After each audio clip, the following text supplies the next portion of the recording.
देखो गाइज, कल के जो हमारे लेक्चर में जो हम बात कर रहे थे उसमें हमारा जो पॉइंट था उसमें हमने एक तो बात की थी अन्य महत्वपूर्ण ग्रुप की, ठीक है ना। और अन्य महत्वपूर्ण ग्रुप में हम 3 प्रकार की टाइप्स को डिस्कस कर चुके हैं, जिनमें सबसे पहली टाइप हमारी थी कि भाई योग मॉडुलो क्या होता है, दूसरी थी गुना मॉडुलो क्या होता है, और जो थर्ड टाइप थी जिसको हमने लास्ट लेक्चर में देखा था वो था कुछ इस तरह का समुच्चय था। इसकी जगह एम एन कुछ भी ले सकते हो आप, ठीक है ना। इस तरह के समुच्चय की हम बात कर रहे थे और मैंने कहा था कि जो ये है ना, इसका मतलब होता है कि एक तो 8 से छोटी व 8 की सापेक्षिक अभाज्य संख्याओं का समुच्चय, 8 से छोटी व 8 की सापेक्षिक अभाज्य संख्याओं का समुच्चय। वो क्या होता है कि एक तो 8 रह गया आपका, और जो दूसरी संख्या 8 से कम मतलब 1 2 3 4 5 6 7 तक, उनमें से वो सभी संख्याएं आपको लेनी पड़ती हैं जिनका मैसे पे क्या हो, 1 आता हो, ठीक है ना। मतलब कोई भी 2 संख्या है वो सापेक्षिक अभाज्य संख्या होंगी अगर उनका मैसे पे क्या हो, 1 हो। इसके बारे में हम अच्छे से डिस्कस कर चुके हैं और इसको हमने बताया भी था कि प्रत्येक एम के लिए ये क्या होता है, आबेली ग्रुप होता है। इसके बाद जो हम नेक्स्ट बात कर रहे थे, ध्यान देना, वो हम कर रहे थे क्लाइन 4 ग्रुप के बारे में, क्लाइन 4 ग्रुप।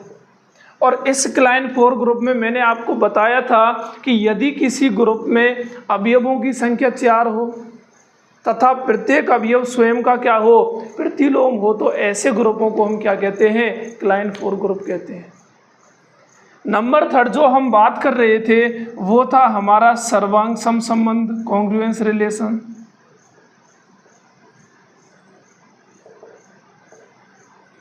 और इस सर्वांग सम संबंध में मैंने आपको बताया था कि इसमें कोई 2 तो धनात्मक पूर्णांक होते हैं, या सॉरी कोई 2 पूर्णांक होते हैं और एक तीसरा धनात्मक पूर्णांक होता है।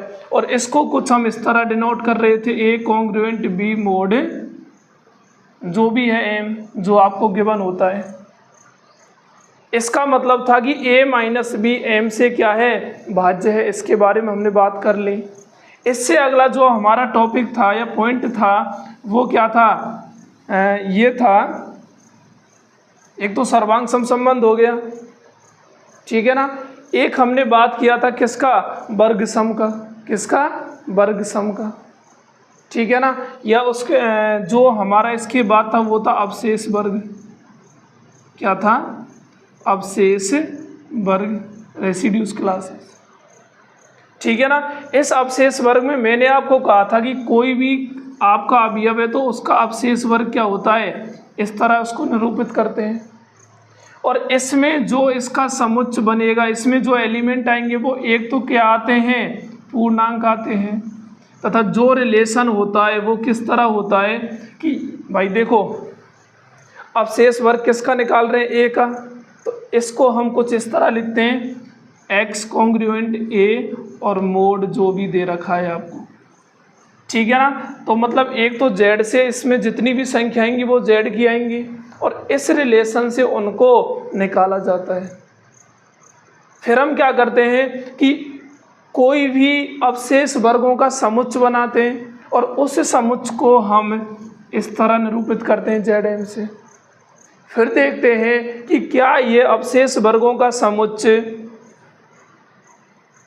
आबेली ग्रुप होगा या नहीं होगा, ठीक है ना। यहाँ तक हम बात कर चुके हैं। इससे आगे हमने कुछ एग्जाम्पल्स भी सॉल्व किए थे।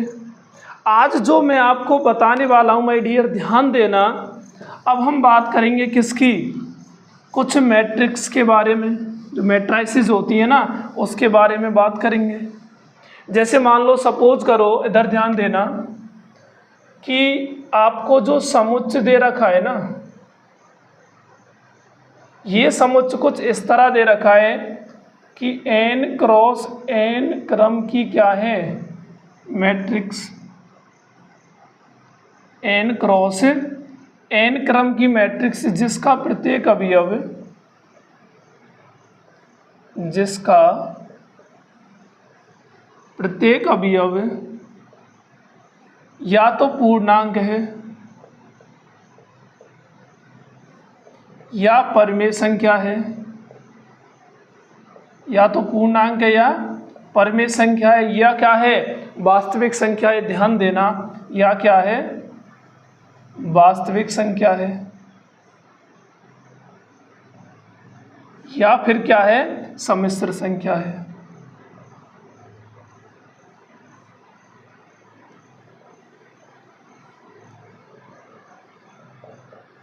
तथा जो हमारी संक्रिया है, जो हमारी संक्रिया है वो क्या है कि मैट्रिक्स का क्या ले रहे हैं, हम योग ले रहे हैं। संक्रिया जो हमारी है वो क्या है n क्रॉस n क्रम की मैट्रिक्सों का योग, ये हमारी संक्रिया है यहाँ पर। तब हमें पूछता है कि क्या ये आबेली ग्रुप होगा अन्यथा नहीं होगा। n क्रॉस n का मतलब ये होता है कि प्रत्येक आपको वर्ग मैट्रिक्स की बात कर रहे हैं, जितनी उसमें पंक्तियाँ उतनी क्या है उसमें स्तंभ में।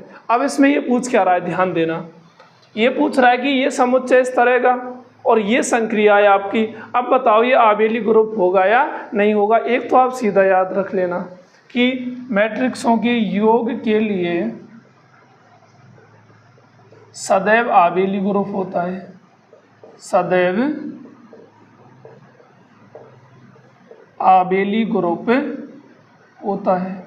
ये मैट्रिक्सों के योग के लिए सदैव क्या होता है, आबेली ग्रुप होता है। अब होता कैसे, ध्यान देना। जैसे अगर एक एग्जाम्पल की बात करें तो मान लो आपने कोई मैट्रिक्स ले लिया, मैं इसको ए से डिनोट कर रहा हूँ। भाई आपने पढ़ा होगा ना मैट्रिक्स में कि मैट्रिक्स को हमेशा अंग्रेजी वर्णमाला के बड़े अक्षरों से निरूपित करते हैं, जैसे समुच्चय में पढ़ते हैं आप, और एलिमेंट्स को छोटे से, ठीक है ना। अब ये आपने कोई वर्ग मैट्रिक्स ले ली, इसमें एलिमेंट है ए बी सी और डी हो गए, कोई दिक्कत है नहीं है ना। तथा या ऐसे लिख दो, जहाँ जो अपने ए बी सी डी हैं ये बिलोंग कर रहे हैं किसमें, जेड भी हो सकते हैं, क्यू भी हो सकते हैं, आर भी हो सकते हैं और सी भी हो सकते हैं, मतलब इनमें से किसी के भी ये एलिमेंट हो सकते हैं। अब हमको ये बताना है क्या ये योग संक्रिया के लिए जो हमारी यहाँ पर संक्रिया लग रही है, ध्यान देना सर, हम कह रहे हैं इसमें जो संक्रिया है वो क्या है, मैट्रिक्सों का योग, मैट्रिक्सों का योग है। अब हमें देखना है कि क्या ये इस योग संक्रिया के लिए आबेली ग्रुप है या नहीं है। अब देखो सबसे पहले हम क्या देखते हैं, अरे सबसे पहले हम क्या देखते हैं, द्विचर संक्रिया, उसके बाद सहचारी, उसके बाद तत्समक, उसके बाद प्रतिलोम, ठीक है ना, और उसके बाद देखते हैं क्या, क्रम विनिमयता। अब यहाँ पर ध्यान देना, द्विचर संक्रिया तो होगी, ठीक है ना, सहचारी भी हो गई। नंबर थर्ड बात करते हैं इसके तत्समक अवयव की। वैसे तो हमें पता है कि योग के लिए हमेशा क्या होगी, ये आबेली ग्रुप होगी। कब, जब इसके element Z Q R C से लिए गए हो, ठीक है ना। तो इसका जो तत्समक अवयव है वो क्या होता है, इसका तत्समक अवयव होता है क्या, 0 0 0 और 0। क्योंकि भाई ये जो मैट्रिक्स दे रखी है, तत्समक क्या कहता है कि इसमें एक ऐसी अदर मैट्रिक्स को ऐड करो कि दोनों को ऐड करने पर या जोड़ने पर या संक्रिया करने पर वापस से यही मिल जाए, तो भाई यही तो होगी ना। और ये सभी एलिमेंट इनके हैं, कोई दिक्कत है नहीं है ना। अब इसका प्रतिलोम देख लो,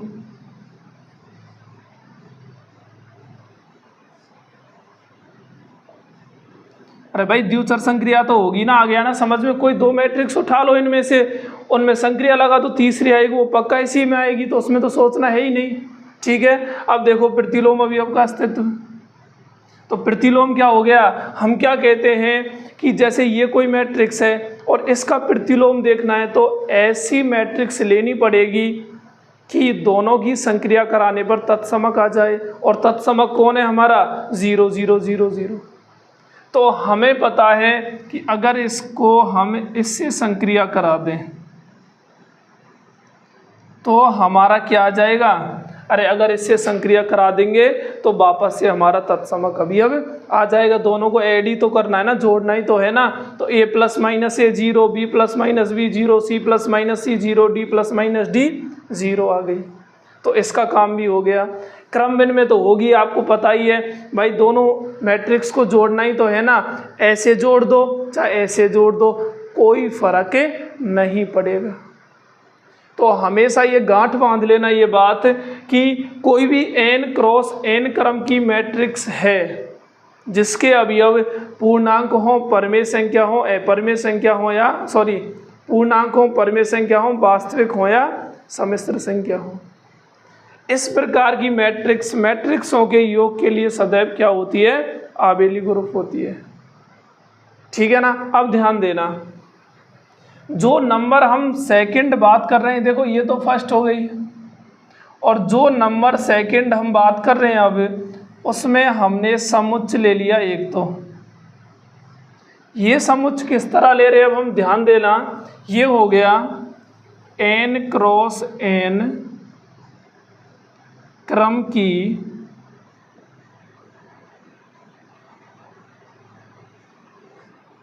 मैट्रिक्स का समुच्चय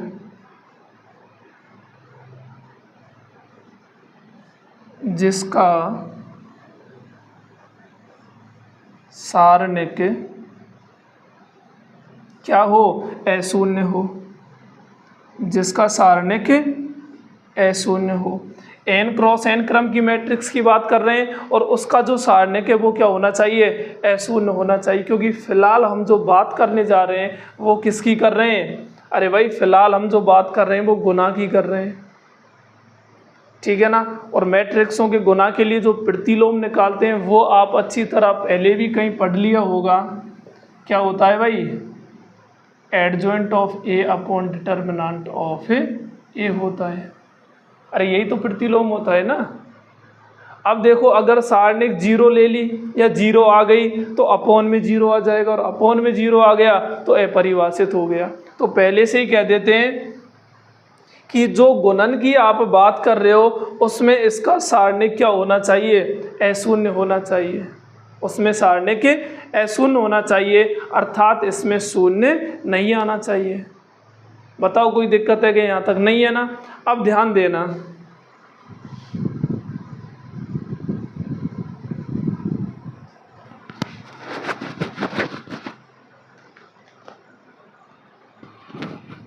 देखो सारणिक अशून्य ले ली हमने यहाँ पर, तथा इसके जो अवयव हैं, तथा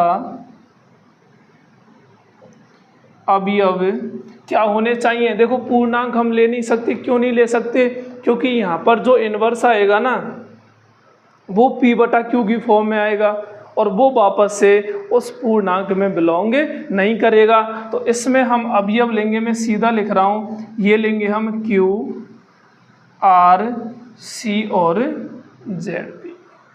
सबको आप अच्छी तरह से जानते हो, zp भी हम अच्छे से पढ़ चुके हैं। ठीक है ना। ये इसके अवयव होने चाहिए। और जो यहाँ पर हमारी संक्रिया काम करेगी, जो संक्रिया है वो है क्या,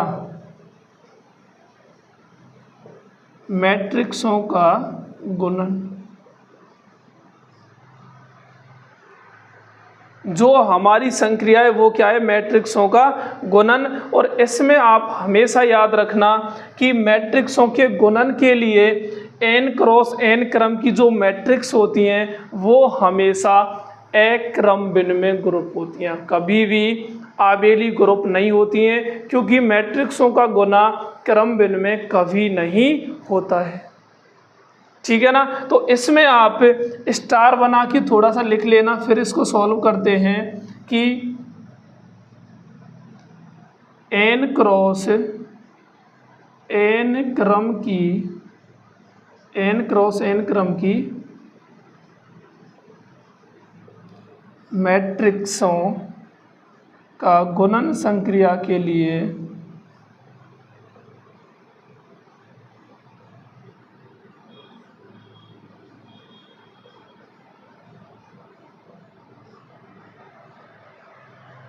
n क्रॉस n क्रम की मैट्रिक्सों को गुणन संक्रिया के लिए आबेली नहीं होती हैं या ए क्रम भिन्न में होती हैं, ऐसे लिख दो। ए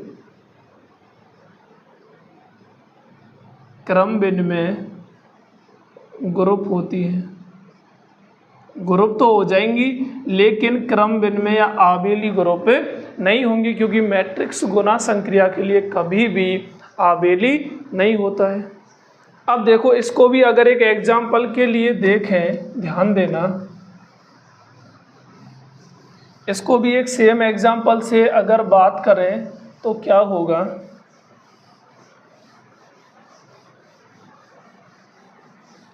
तो ये हो गया माय डियर। देखो यहाँ पर मैं जो एग्जाम्पल ले रहा हूँ ना फिलहाल, वो एग्जाम्पल हम ले रहे हैं कोई n क्रॉस n क्रम की मैट्रिक्स, जैसे यही ले ली ए बी सी और डी हो गया, ठीक है ना।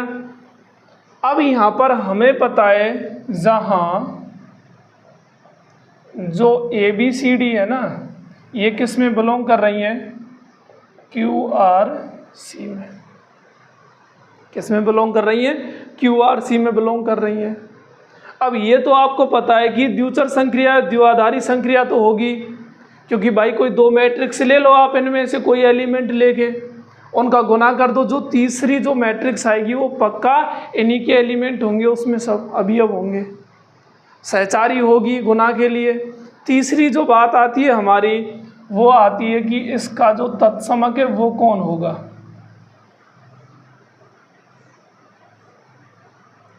तत्समक अवयव कौन होगा इसका, तो इसका तत्समक अवयव होगा, ध्यान देना, ये होगा 1 0 0 और 1।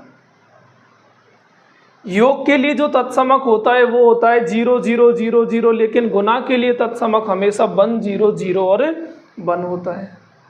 अब जो असली बात आती है इसकी वो आती है कि इसका प्रतिलोम क्या होगा।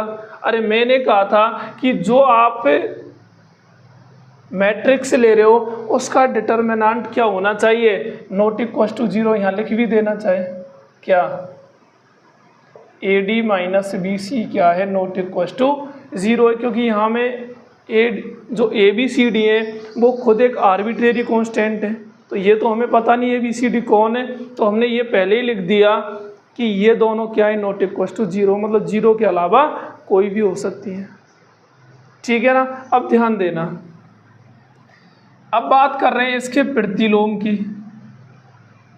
किसके की, अरे जो मैट्रिक्स है ए बराबर ही तो है ना, तो ए का प्रतिलोम निकालना है। तो ए का प्रतिलोम क्या होता है, मैंने आपको वही बताया था कि adjoint of A upon determinant of A होता है, ए इनवर्स होता है adjoint of A upon determinant of A. अब डिटर्मिनेंट ऑफ ए तो वो हो ही गया, चाहे यहाँ लिख भी देना, चूंकि डिटर्मिनेंट ऑफ ए क्या है, A D minus B C. अरे यही तो करते हैं ना, इन दोनों को इनटू करके माइनस इनको कर दो, क्या निकल आएगा, डिटर्मिनेंट फाइंड हो जाएगा आपको, कोई दिक्कत कोई परेशानी नहीं है ना। अब ध्यान देना, ये नॉट इक्वल टू 0 है ही है। अगर कोई भी 2 क्रॉस 2 कोटे की मैट्रिक्स है, अर्थात उसमें पंक्ति भी 2 है और स्तंभ भी 2 दे रखे हैं, रो और कॉलम, इस प्रकार की कोई भी मैट्रिक्स है और उस मैट्रिक्स का अगर आपको एडजॉइंट निकालना है तो इसका आप सीधा नियम जानते भी हैं।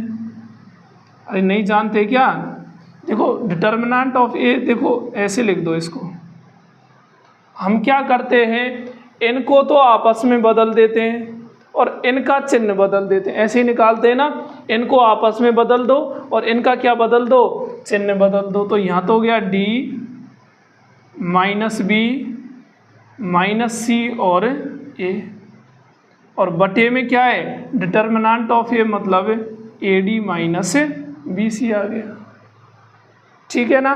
मतलब आप इसी को क्या लिख सकते हो, 1 upon A D minus B C, और इधर कौन आ गया, D minus B minus C और ए आ गया।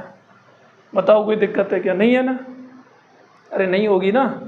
इसका हमें पता है किसी भी मैट्रिक्स में अगर किसी भी अंदर से एलिमेंट बाहर लाना है तो सब में से आता है, या बाहर का अंदर ले जाना है तो सब में इनटू होता है, ठीक है ना। अब अगर इसको अंदर ले जाएं तो ये कुछ इस तरह बन जाएगी। एक तो बन गया D upon A D minus B C, एक आ गया minus B upon A D minus B C, एक आ गया माइनस का C upon A D minus B C, और एक आ गया A upon A D minus. तो इस तरह इसका क्या निकालते हैं हम? प्रतिलोम ज्ञात करते हैं। ये क्वेश्चन आएंगे भी।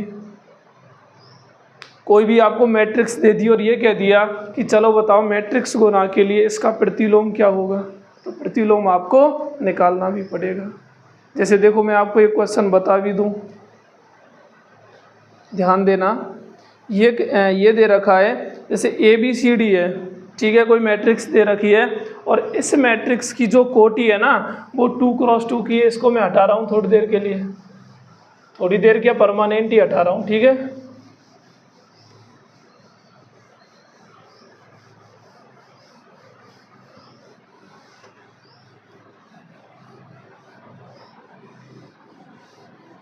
देखो ध्यान देना, एक आपको मैट्रिक्स दे रखी है और ये मैट्रिक्स आपको किस तरह दे रखी है? ये है कौन सी? ए बी सी और डी, ठीक है ना। क्या पूछ रहा है? गुणन के अंतर्गत समूह है। क्या बात है, गुणन के अंतर्गत क्या है? समूह है। गुणन के अंतर्गत समूह है तथा A B C D belong कर रहे हैं आर में, तथा A B C D belong किस में कर रहे हैं? आर में। तब 1 3 3 1 का प्रतिलोम लिख दो यहीं। तब 1 3 3 1 का प्रतिलोम ये निकालना है आपको, ठीक है ना। अब ध्यान देना, मैंने आपको हमेशा से बताता आ रहा हूँ कि कभी भी आपको प्रतिलोम निकालना है तो उससे पहले आपको पता होना चाहिए कि इसका तत्समक क्या होगा, क्योंकि बिना तत्समक के प्रतिलोम निकालना क्या इम्पॉसिबल तो नहीं कह सकते, क्योंकि यहाँ पर आप सीधा भी प्रतिलोम निकाल सकते हो बिना तत्समक के, ठीक है ना। कैसे निकाल सकते हो? आपको पता है कि जैसे आपने मान लिया कि ए मान लिया और ए क्या मान लिया? 1 3 और 3 1 मान लिया, ठीक है ना। ये आप ए मान चुके हो। अब हमें पता है किसी मैट्रिक्स का प्रतिलोम कैसे निकालते हैं? Adjoint of A upon determinant of A. Simple है बिल्कुल, प्रतिलोम की जरूरत ही नहीं है यहाँ पर, सीधा निकालो ना प्रतिलोम, सॉरी तत्समक की जरूरत नहीं है, सीधा क्या निकालो? प्रतिलोम निकाल लो। अब सीधा प्रतिलोम कैसे आएगा? देखो पहले डिटर्मिनेंट ऑफ ये निकाल के बताओ क्या होगा? ये माइनस ये, तो 1 माइनस 9, तो क्या आ गया? -8 आ गया। अब आपको एडजॉइंट ऑफ ए भी बता दो। चलो एडजॉइंट ऑफ ए कैसे निकालते हैं? कि ऐसा करो सर, कैसा करो सर? इनको तो आपस में बदल दो और इनके चिन्ह बदल दो। 1 -3 और 1 हो गया, कोई दिक्कत थोड़ी है, नहीं है ना। अब निकालो ए इनवर्स, क्या होगा? ऐसे क्वेश्चन पूछे जाएंगे। तो ये हो गया -1/8 1 -3 और -3 1। अरे ये यूज कर लिया adjoint of A upon determinant of A, ठीक है ना। तो ये कितना बनेगा? -1/8 3/8 3/8 और माइनस का 1/8। ये इसका क्या होगा? प्रतिलोम। और देख लो सभी अवयव किसके हैं? आर के हैं, ठीक है ना। अगर सभी अवयव आर के ही हैं तो अब हम कह देंगे कि इसका प्रतिलोम है ये होगा। तो इस तरह के सिंपल क्वेश्चंस आपसे पूछे जाएंगे। बताओ कोई दिक्कत थोड़ी आई है इसमें? नहीं आई ना। अब देखो देखो अब अगर बात करें हम ग्रुप के गुणधर्म की, तो ध्यान देना इधर, ग्रुप के गुणधर्म। I mean properties of group. अब ये ग्रुप के गुणधर्म होते क्या हैं? देखो, जैसे मान लो कि आपके पास कोई जी स्टार क्या है, ग्रुप है। हमने मान लिया, ध्यान देना इधर, कि माना जी स्टार क्या है, एक ग्रुप है, ठीक है ना। ये हम ऑलरेडी मान चुके हैं कि जी स्टार हमारे पास कोई ग्रुप है। यहाँ पर देखो जी अरिक्त समुच्चय और स्टार खुद इसकी क्या है, एक संक्रिया है। मतलब इस संक्रिया के लिए ये समुच्चय एक संरचना बना रहा है, एल्जेब्रिक स्ट्रक्चर, बीजीय संरचना जी स्टार, जो ग्रुप के प्रत्येक गुणधर्म का क्या कर रहा है, पालन कर रहा है। जितनी भी ग्रुप की कंडीशन है उन सभी को सेटिस्फाई कर रहा है ये संक्रिया के लिए, तभी तो जी स्टार क्या है, एक ग्रुप है। अब इनको अगर इसने सेटिस्फाई किया है, मतलब ये द्विचर संक्रिया भी है, ये सहचारी भी है, ये तत्समक भी है और ये प्रतिलोम भी है। अब इन्हीं के लिए इसके कुछ क्या होते हैं, कुछ नियम होते हैं। जैसे देखो, पहला नियम कि किसी भी ग्रुप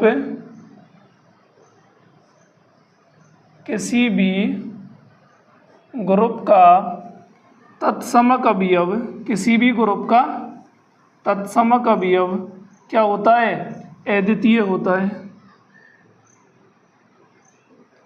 अद्वितीय होता है। मेरा कहने का मतलब है, अगर कोई भी ग्रुप आपको दिया हुआ है तो उसमें जरूर तत्समक अवयव होगा।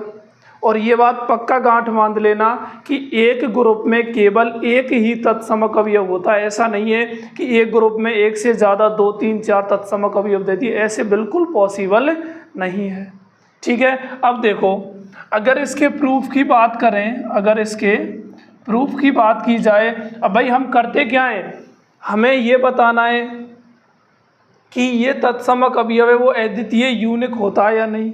और यूनिक कब होगा?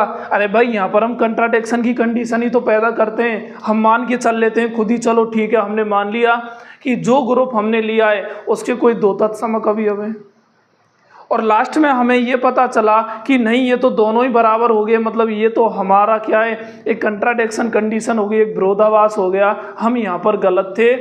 किसी भी ग्रुप का केवल एक ही तत्समक अवयव होता है। तो पहले मैं मान के चल रहा हूँ, ध्यान देना, मैं मान रहा हूँ कि माना जो ग्रुप जी स्टार है के तत्समक अवयव के तत्समक अवयव कौन है, E1 व E2 है। इस ग्रुप के तत्समक अवयव कौन ले लिए, एक तो E1 ले लिया और एक कौन ले लिया, E2 ले लिया। ऐसा होता नहीं है, लेकिन हमने थोड़ी देर के लिए मान लिया कि चलो इसके 2 तत्समक अवयव हैं। अब इनकी क्या लगाते हैं, हम संक्रिया लगाते हैं। देखो, एक हो गई E1 स्टार E2 बराबर कितना आएगा, E1 बराबर E2 स्टार E1, ठीक है ना। एक और संक्रिया लगा लो, E2 स्टार E1 बराबर E2 बराबर E1 स्टार E2। ध्यान देना, जो नंबर 1 आपने जो कंडीशन लगाई है तत्समक अवयव होने की, उसमें ये तत्समक का काम कर रहा है और यहाँ पर ये कर रहा है। अरे यही तो कहते हैं ना, कोई भी, हमने पहली बार में E1 को एक एलिमेंट माना है और E2 को उसका क्या मान लिया, तत्समक मान लिया। तो ये हो गया E1 स्टार E2 बराबर, भाई वापस से वही एलिमेंट आ गया। सेम यहाँ किया है, यहाँ पर E1 को तत्समक मान लिया तो वही एलिमेंट वापस से आ गया, ठीक है ना। अब ध्यान देना, ये E1 स्टार E2 E1 के बराबर है और यहाँ पर E1 स्टार E2 किसके बराबर है, E2 के। तो इन दोनों से हम कह सकते हैं कि E1 बराबर किसके होगा, E2 के। अरे यूनिक कंडीशंस को हम सेटिस्फाई ऐसे ही तो करते हैं ना, कोई 2 ले लिए, लास्ट में दोनों को बराबर दिखा दिया और हमने कह दिया हाँ भाई ठीक है। अगर हमने 2 तत्समक अवयव लिए वो भी क्या है, एक दूसरे के बराबर हैं, इसका मतलब है कि पक्का किसी ग्रुप में केवल एक ही तत्समक अवयव होता है। अगर बात करें नंबर 2 की, तो वो आता है कि किसी भी ग्रुप के प्रत्येक अवयव, किसी भी ग्रुप के प्रत्येक अवयव का प्रतिलोम क्या होता है? अद्वितीय होता है। कहीं देखा है क्या तुमने किसी भी ग्रुप में? भाई हमने तो सर ऐसा ग्रुप देखा है कि जिसमें एक अवयव के दो प्रतिलोम हो गए। होता है क्या? ऐसा पॉसिबल है क्या? नहीं है ना। हमेशा याद रखना, कोई भी ग्रुप है उसमें एक तो तत्समक अवयव होता है।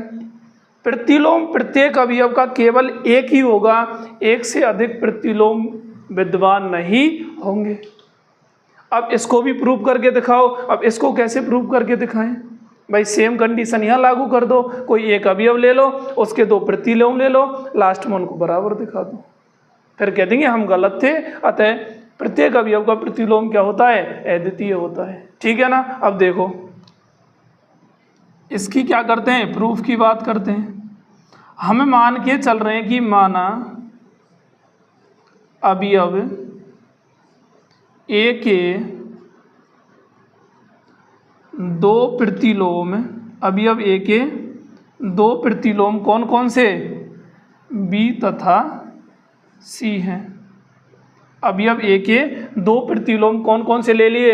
एक तो बी ले लिया और दूसरा ले लिया सी। कोई दिक्कत है यहाँ तक? नहीं है ना। अब देखो इसमें हम प्रतिलोम की कंडीशन देखो, पहली बार इस अवयव ए का प्रतिलोम बी है और दूसरी बार इस अवयव ए का प्रतिलोम कौन है? सी है। ठीक है ना। अब देखो पहली कंडीशन ए बी के लिए लगा रहे हैं तो क्या होगा? ए स्टार बी बराबर होगा ई के और बराबर बी स्टार ए। बताओ कौन ही दिक्कत है क्या? नहीं है ना। चलो नेक्स्ट बात करते हैं। ए स्टार सी बराबर होगा ई के और बराबर सी स्टार कौन हो गया? ए हो गया। बताओ दोनों से आप सेटिस्फाई हो या नहीं? लिख सकते हैं ना। अब मैं क्या लेके चल रहा हूँ भाई, हमें ये दिखाना है कि b बराबर होना चाहिए किसके? c के। b बराबर होना चाहिए c के। अब b c के बराबर लेके आना है तो पहले मैं b को ही लेके चल रहा हूँ भाई, और b को मैं लिख सकता हूँ b स्टार ही। बताओ लिख सकता हूँ या नहीं? कोई दिक्कत थोड़ी है, लिख सके ना। तो b स्टार ही लिख दिया यहाँ पर। अब यहाँ पर c लाना है तो e की जगह मैं लेके चल रहा हूँ किसको? a स्टार c को, ए स्टार सी को। तो ध्यान देना यह हो गया बी बराबर, इसमें साचार्यता नियम लगा रहे हैं हम, तो बी स्टार ए और स्टार क्या आ गया? सी। और बी स्टार ए खुद ई के बराबर है तो ई स्टार सी आ गया, और ई स्टार सी क्या होगा? सी होगा। तो इन दोनों को हम क्या ले आए?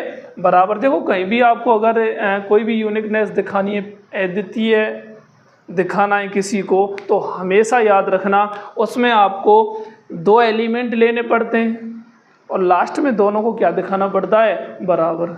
अगर वो दोनों बराबर आ गए तो मतलब कंट्राडिक्शन हो गया, हम गलत थे, हमारी जो अवधारणा थी वो गलत थी, हमारे जो एजम्पशन थे वो गलत थे। तो इसलिए कभी भी अद्वितीय दिखाना है तो आपको दो अवयव लेने पड़ेंगे और लास्ट में उनको बराबर दिखाना पड़ेगा। बताओ यहाँ तक कोई दिक्कत है क्या? अब देखो, अब अगर बात करें इसी की नेक्स्ट प्रॉपर्टी की, प्रॉपर्टी नंबर 3, ध्यान देना। प्रॉपर्टी नंबर 3 क्या कहती है कि कोई भी दो अवयव हैं ए स्टार बी और उनमें संक्रिया स्टार लग रही है, इसका जो प्रतिलोम होता है वो हमेशा B inverse star A inverse के बराबर होता है। ए स्टार बी का प्रतिलोम बी इनवर्स स्टार क्या होता है? ए इनवर्स होता है। ठीक है ना। अब आपके मन में आया होगा सर ये कैसे कह दिया आपने? रखना तो आपको याद ही है। देखो इसका प्रतिलोम ये आ रहा है, अरे इस पे ध्यान मत दो, ये तो सिर्फ ये दिखा रहा है कि इसका प्रतिलोम है ये, और हमें पता है कि जो प्रतिलोम की कंडीशन होती है वो क्या होती है? ए स्टार ए इनवर्स बराबर ई आना चाहिए। तभी हम कहते हैं कि इस अवयव ए का ये ए इनवर्स क्या होगा? प्रतिलोम होगा। ठीक है ना। अब इसमें भी देखो, अगर इसके प्रूफ की बात करें वो भी हम इसी तरह करेंगे। भाई इसका प्रतिलोम ये कब होगा, जब इन दोनों की संक्रिया कराने पर ई आ जाए। यही तो कहेंगे ना, ये कंडीशन कब सही होगी, जब इसकी और इसकी संक्रिया कराने पर अगर ई आ रहा है तो हम कह देंगे कि भाई इसका प्रतिलोम कौन होगा, ये होगा। ठीक है, चलो ला के देखते हैं। एक तो है हमारे पास ए स्टार बी और एक है B inverse star A inverse. इसी को ही तो कर रहे हैं ना हम, और इसको अब देखो आगे सॉल्व कर लो।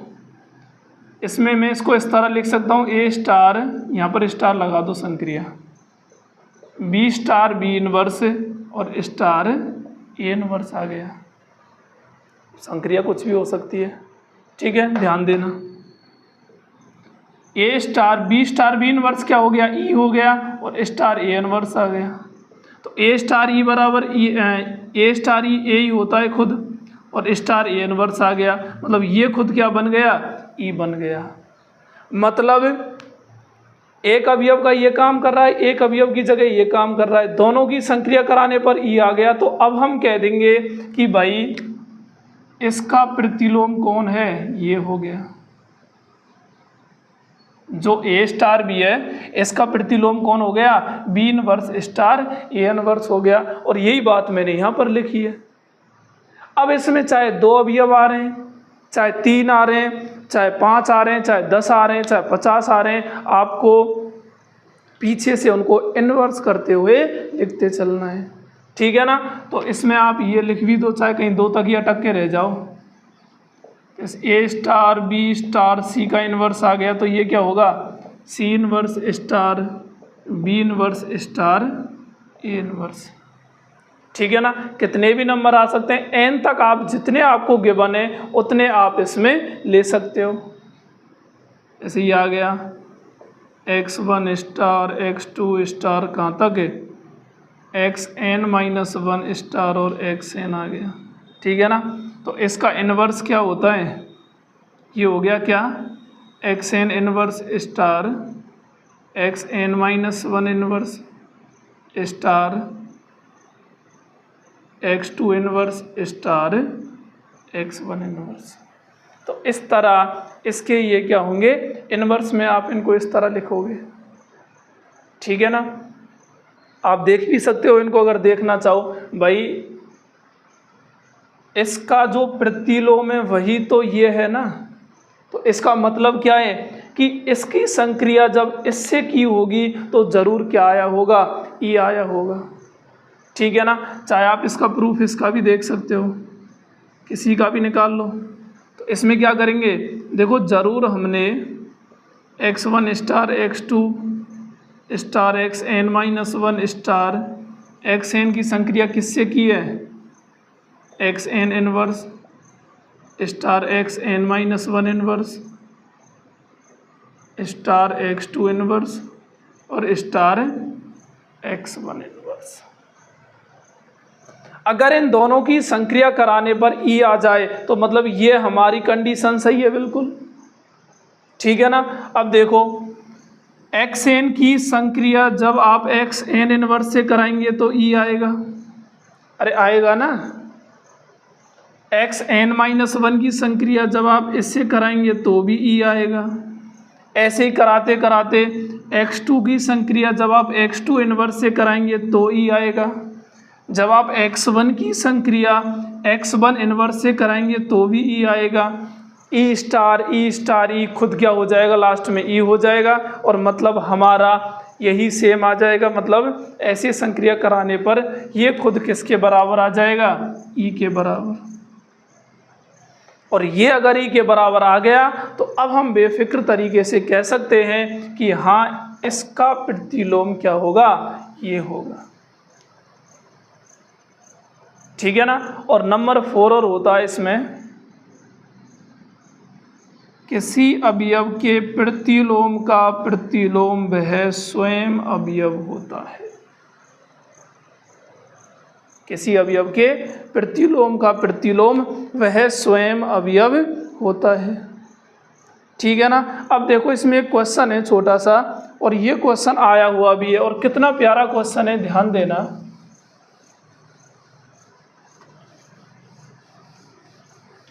देखो ये क्वेश्चन पूछा भी गया है और ये कह रहा है कि माना ABC बिलोंग्स टू G है, क्वेश्चन है, और ये पूछा गया किसमें, सेकंड ग्रेड 2016 में। ये कह रहा है कि माना ABC बिलोंग्स टू G, माना ABC बिलोंग्स टू G तथा G स्टार ग्रुप है, तथा G स्टार क्या है, ग्रुप है, ठीक है। तब A B इनवर्स C के इनवर्स का मान, तब A star B inverse star C के इनवर्स का मान। तो ये आपसे पूछा है, बिल्कुल सेम डिटो इसकी तरह करना है, पीछे से क्या करना है, इस इनवर्स को खोलते चलना है। भाई यही तो पूछ रहा है ना, A star B inverse star C का इनवर्स, मतलब C inverse star B inverse का इनवर्स और स्टार क्या हो गया, A इनवर्स। तो ये कितना हो गया, C inverse star B inverse का इनवर्स B हो गया और स्टार कितना आ गया, A इनवर्स। ये क्वेश्चन है आपका। देखो कुछ भी नहीं है इसमें, आपको इसको सॉल्व करने की भी ज़रूरत नहीं है, बस इस प्रॉपर्टी को याद रखना है। अगर ये याद है तो ये क्वेश्चन कितना आसानी से क्या हो गया, सॉल्व हो गया, ठीक है ना। इतना काम होने के बाद अब जो हम बात करने जा रहे हैं वो और भी ज़्यादा क्या है, इम्पोर्टेंट है।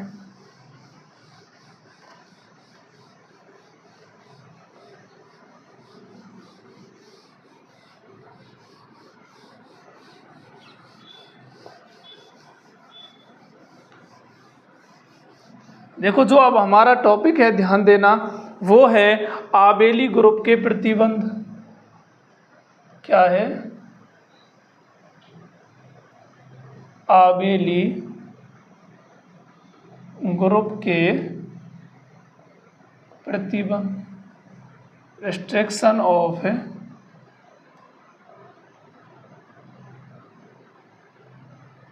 Abelian group.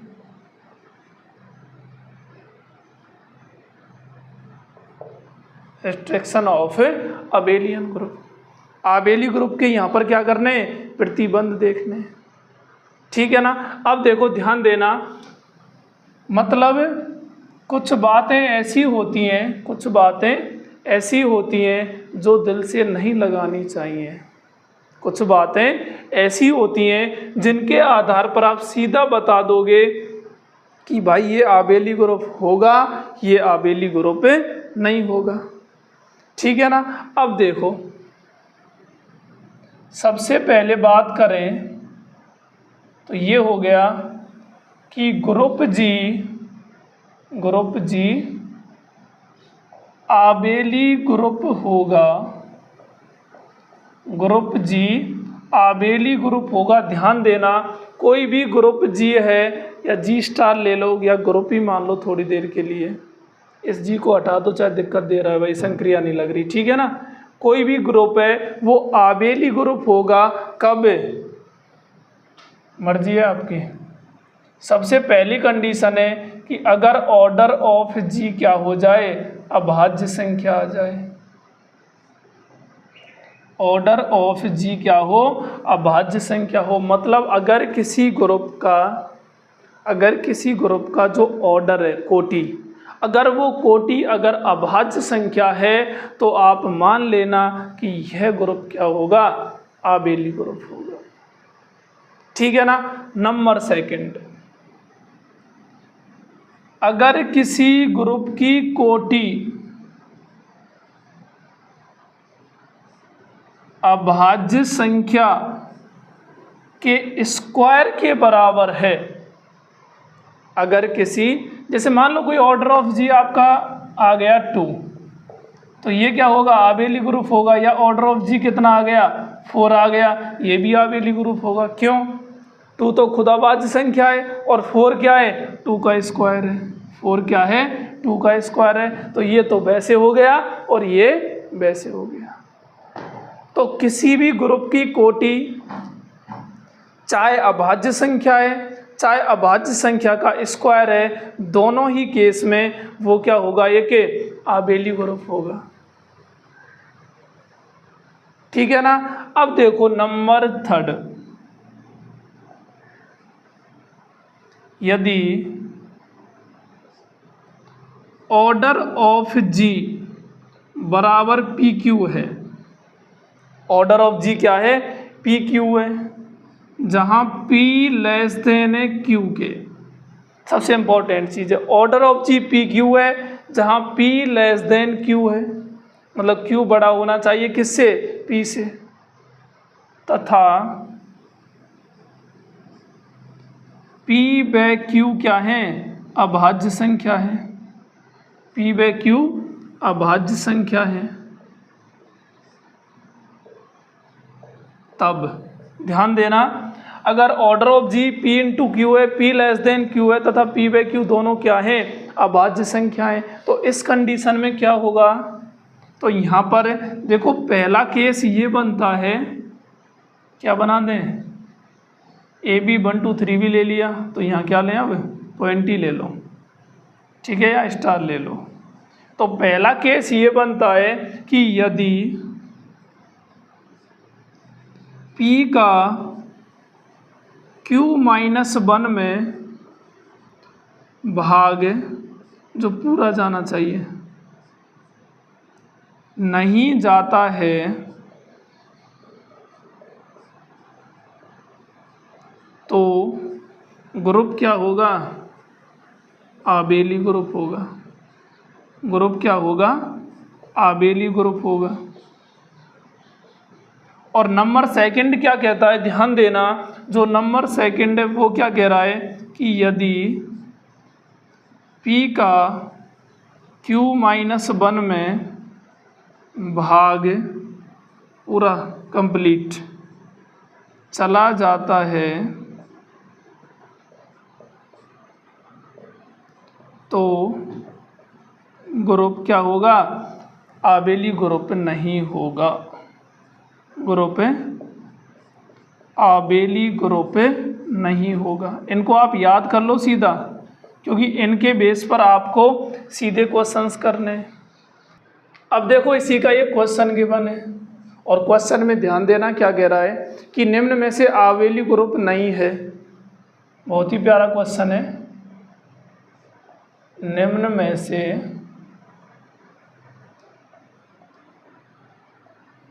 आबेली ग्रुप नहीं है जहां ऑर्डर ऑफ जी निम्न प्रकार है।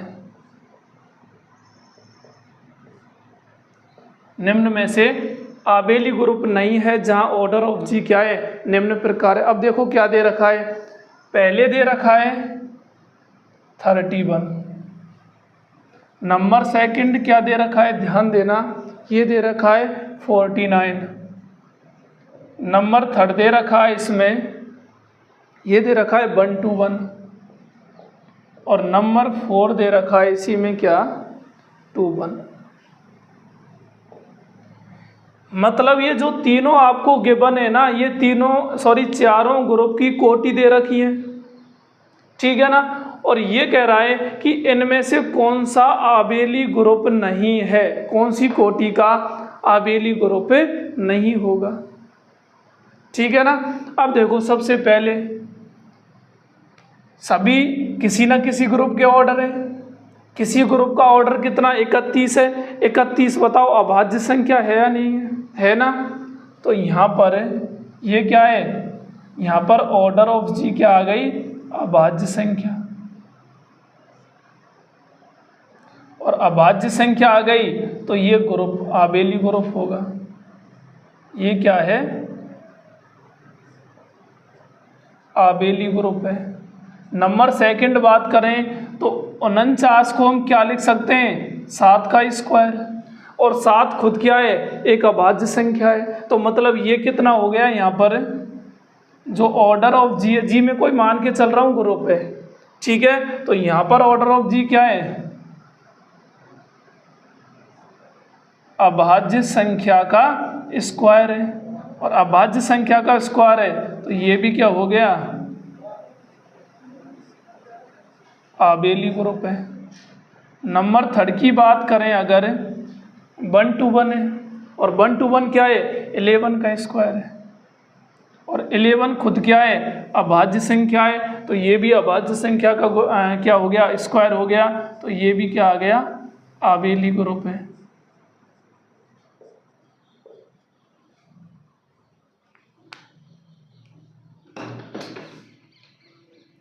तो ये भी क्या हो गया, आबेली ग्रुप हो गया। अगला है 2 1 का मतलब क्या है कि ऑर्डर ऑफ जी यहाँ पर कितना आ गया, अरे 2 1 से क्या मतलब है हमारा, 2 1 से मतलब है कि 3 × 7। अब हमें पता है दोनों अभाज्य संख्या है और दूसरी बात हमें ये भी पता है कि 3 से बड़ा है 7। ठीक है, अब हमें देखना क्या है, हमें देखना ये है कि अगर 7 में से 1 कम करो, अरे भाई ये तो P का काम कर रहा है और ये कर रहा है Q का काम।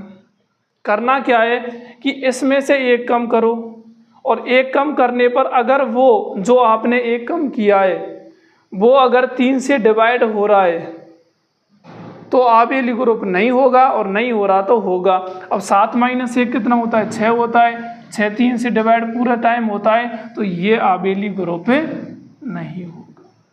तो इसमें हमारा ऑप्शन नंबर 4 बिल्कुल क्या हो गया, यहाँ पर करेक्ट हो गया। ठीक है ना।